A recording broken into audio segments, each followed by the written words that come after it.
Hello. So this may seem like a stupid thing to talk about, but it's going to make sense if you watch the video. And I'm going to answer the question, should you do a final session with your therapist at the end of your therapy process? Stay tuned.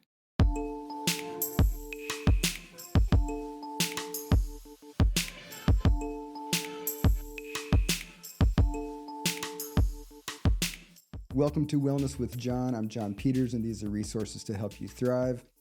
This video is part of a series that I'm doing titled Things Your Therapist Doesn't Tell You.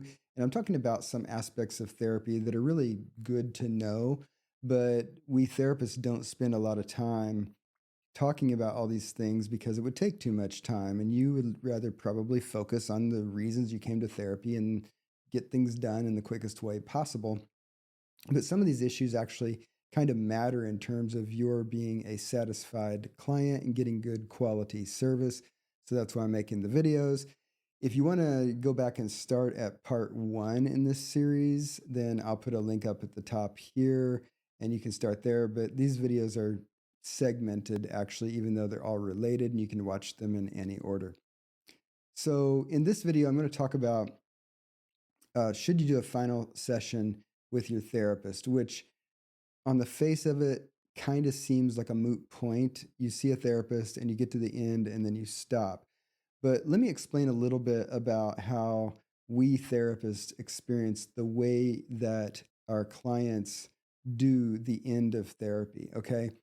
So, as it turns out, and I've been doing this for years. I've been a therapist for over 25 years. I've seen thousands of patients. I've got lots of colleagues who are therapists, so I've talked to them about these issues. But it turns out that if you think about someone going to therapy and having X number of sessions, getting to the point where they've achieved some or all of their goals, and then kind of wrapping it up and saying, okay, this is our goodbye session. We have a plan to stop therapy, and this is our final session before we actually stop therapy. The rate of people who actually do it that way is probably close to 10%. It might be more than 10%. It's certainly less than 20%. So we're talking about 1 in 10 people get to the point where they explicitly negotiate the end of therapy with their therapist and say, okay, we're going to end in our next scheduled session is the final one. So what do the other 90% of people do? The other 90% of people just disappear, okay? Usually the way it works is at some point someone no-shows and they just don't show up, and then they don't contact the therapist to schedule another session. And we therapists in that situation, we don't dog people and hound them to make a new appointment. If you don't show up, you're responsible for contacting and rescheduling. And it's actually unethical for us therapists to chase people and to try to coerce them or, encourage them to stay in therapy, because that's just not the stance that we take toward our clients, right? It's up to you to engage with us. And if you don't want to, you don't have to. And I actually covered an aspect of this in the first video in this series where I talked about the therapist not being your friend. And a friend, relationship, it's a two-way street. And if one of you ghosts the other one, it's an affront. But with your therapist, we are hired to serve you at will, your will. And if you just say, I'm done, then you're done. Okay. And you don't owe it to us to continue, and you don't owe it to us to even explain why you're going away if you decide to go away. So, what we experience on our end in terms of when we no longer see a client, about 90% of the time, what happens is someone just disappears on us. Okay. So, they don't do a final session. And fundamentally, is that okay? Yes, for the reasons that I stated, that, as a therapist, I allow you to engage with me in whatever way we find appropriate and you want to do. But if you're going to disappear, that's up to you, right? And you're not beholden to me to continue showing up, right? But here's my 2 cents worth on should you consider doing a final session, right? Um, if you've been working with a therapist and there's been a meaningful engagement with you collaboratively focusing on your therapeutic issues, I think that you're going to benefit if you do a final session, right? Because part of what I do in my final sessions with someone is, it's an opportunity for us to summarize the entire thing, which I think is a good way to synthesize the learning and the change, the positive change that may have resulted in the process.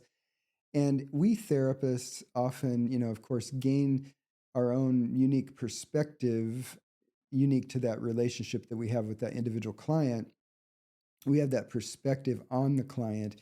And in the final session, it's an opportunity for us to say what we would want to say in a summary way to the client. And also, sometimes it's an opportunity for us to support the client in thinking forward out into their life beyond the therapy process, in terms of what they're planning to do next and how whatever we've done together in the therapy process could be something that they continue to work with, right? So, like the parting shot that the therapist has to give some additional future oriented support for the time when the therapist is no longer going to be actively engaged in the client's case, right? That's one benefit of doing the final session. It's also an opportunity for you as the client to give feedback to the therapist and say, hey, we've been working together and these parts worked really well for me. These other parts were challenging for me or didn't work well for me. And here's what I want you to know as a therapist, maybe even critical feedback. And that could be constructive and helpful potentially, not just praise, right? But the final session is this opportunity for these summary kinds of things to be focused on in a way that kind of points beyond whatever the relationship has been during the particular process with that individual client, with you and your therapist, right? So, I recommend it.